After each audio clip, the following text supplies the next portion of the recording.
In this lecture, let us talk about how to execute a Python program. So in the previous video, I talked about if we search about Python, we get several type of options.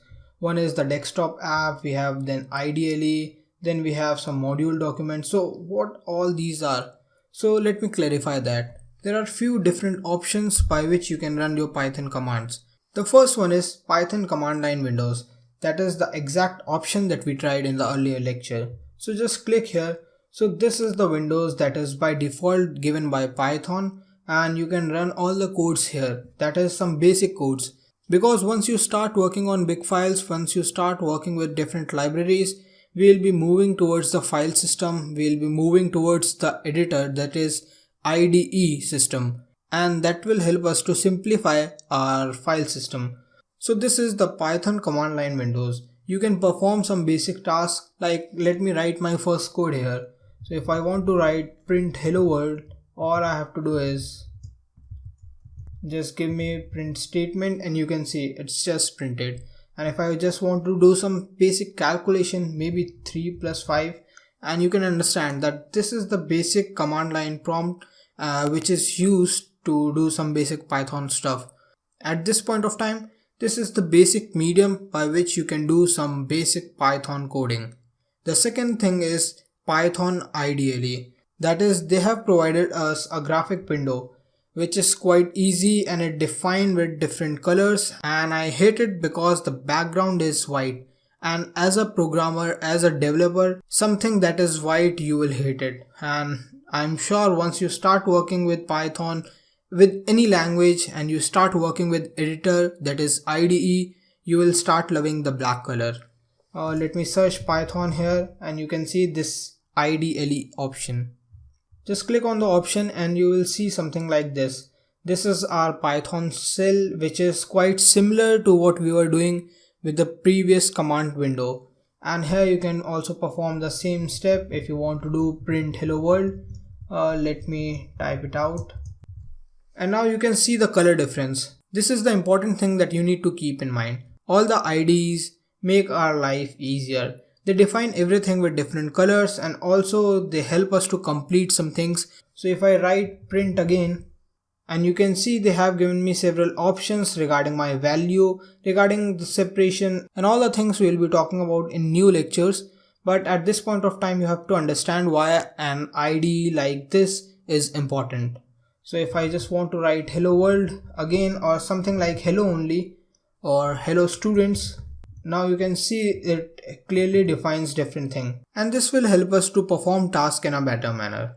The next option is directly from system prompt. So if you are working on Windows, you might have command prompt, and if you are on Mac, you might have the terminal. So all you have to do is just do cmd and just open this particular command prompt, and here you can write Python, and this will now enter into your shell mode, that is Python shell mode. And you will also see the Python version. And if you want to exit at any point of time, all you have to type is exit and then open and closing parenthesis. And similarly, if you want to exit from your Python shell, you have to perform the same, and that would do your task. And if you want to save this task or kill this task, that is your choice. You can also try quit, and that would also do the same step. So these are some basic methods that you can do. Is the first one is your Python command line window.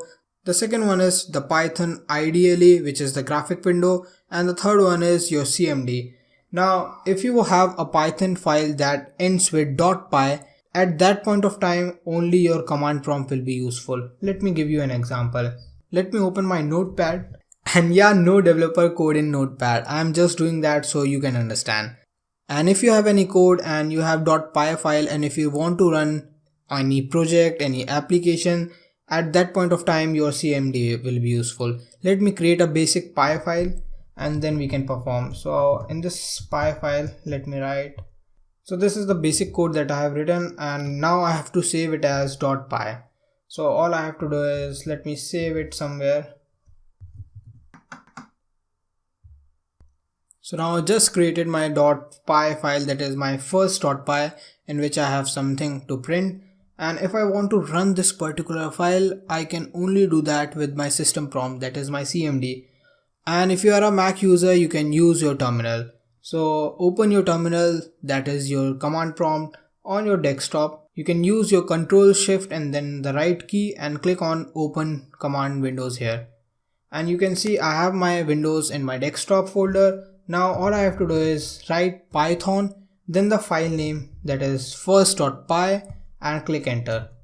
So here you can see I have the text. This is a .py file which I have mentioned in my first.py. So this is how you run your .py, that is your Python file. So now I hope you understand how to run your first project or how to write your first command. And there is one last and important method that no one usually mentions, that is your online shell. These shells are really important if you want to solve any problem, if you are into competition online. So these shell work exactly the same like you are working on your desktop. So the only difference is you cannot create files, you cannot download application libraries here, but you can perform similar steps. If you want to print something here, so let me print this is online shell and then run this command, and you can see that's working exactly fine like on my desktop. So I hope you understand how to execute your Python file, your .py file, and how to use ideally your command prompt to run your Python code. And I hope now you understand how to print hello world. So all you have to do is write print, open parentheses, your quotation symbol, then the text that you want to print, again your quotation symbol, and then the closing parentheses. And now you can print something in your Python shell. So that's the task that you have to perform now, and I hope you understand this. In the next lecture, let us talk more about Python.